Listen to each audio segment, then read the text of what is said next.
이도리움, 그러니까 ETH로 좀 더 높은 수익을 기대하시는데 직접 막 대출받고 관리하는 거 복잡하잖아요. 또 청산 위험도 걱정되고요.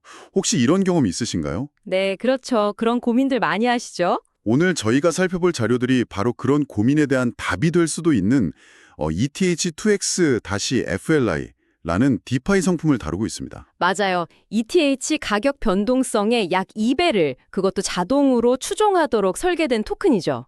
네, 그래서 오늘 제공해 주신 자료들을 보면서 이 ETH2X-FLI 토큰이 정확히 뭔지, 또 어떤 원리로 그 2배 레버리지를 만들고 유지하는지, 그리고 장점과 뭐랄까 숨겨진 위험까지 한번 명확하게 파악해 보려고 합니다. 좋습니다. 핵심은 자동화된 레버리지가 주는 편리함, 그리고 그 이면에 있는 어떤 대가, 이걸 알아보는 거죠. 네, 뭔가 복잡한 디파이 세계의 지름길 같은 느낌인데요.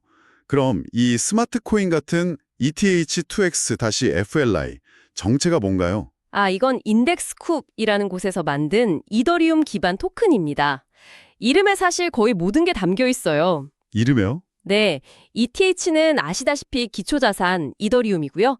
2X는 목표 레버리지 배수, 그리고 FLI, 이게 Flexible Leverage Index의 약자인데 우리말로 하면 유연한 레버리지 지수, 뭐 이 정도로 볼 수 있겠네요.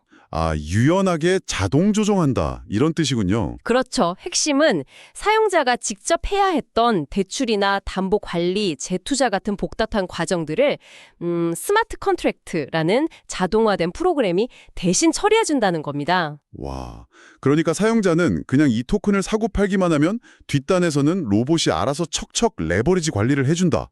이런 얘기네요. 네, 맞습니다. 정말 간편해 보이죠. 구체적으로 어떻게 만들어지는 건가요? 그 자동화 과정이 궁금한데요. 원리는 이렇습니다. 사용자가 ETH2X-FLI 토큰을 사면요.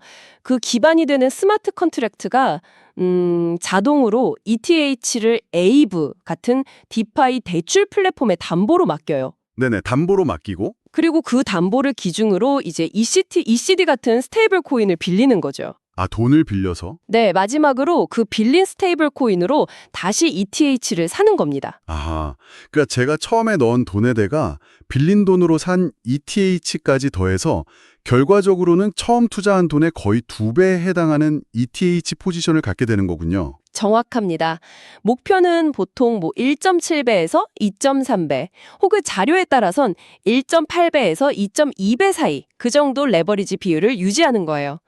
이 모든 게 자동으로 되니까 사용자는 복잡한 거 신경 안 쓰고 2배 레버리지 효과를 누릴 수 있게 되는 거죠. 그렇군요. 근데 ETH 가격은 계속 변하잖아요.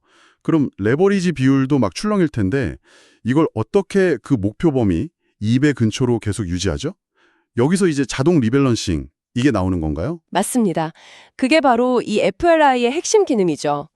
ETH 가격이 변해서 레버리지 비율이 설정된 목표 범위, 예를 들어 2배에서 플러스 마이너스 10% 정도를 벗어나면 스마트 컨트랙트가 자동으로 개입을 합니다. 자동으로요? 어떻게 하는데요? 예를 들어 가격이 올라서 레버리지가 너무 낮아졌다, 1.8대 밑으로 갔다, 이러면 추가로 스테이블 코인을 더 빌려요.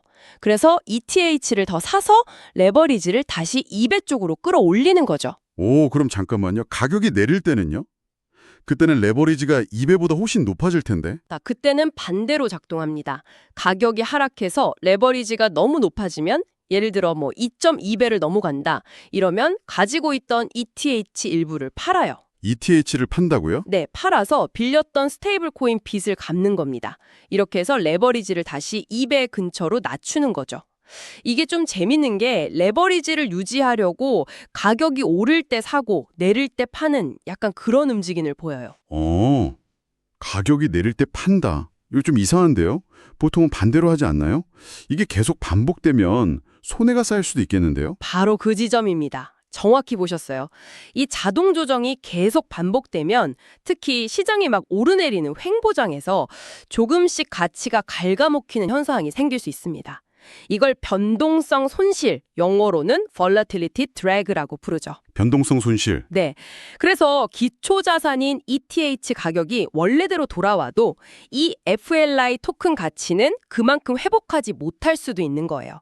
이게 자동화의 편리함에 대한 일종의 비용인 셈이죠. 그렇군요. 자동화가 다 좋은 건 아니네요. 그럼 레버리지 투자하면 제일 무서운 거, 청산 위험. 이건 어떻게 줄이는 건가요? 이것도 자동화로 해결하나요? 네, 이것도 중요한 부분인데요. 크게 두 가지 안전장치가 있습니다. 첫째는 애초에 대출 비율을 좀 보수적으로 가져가요. 보수적으로요?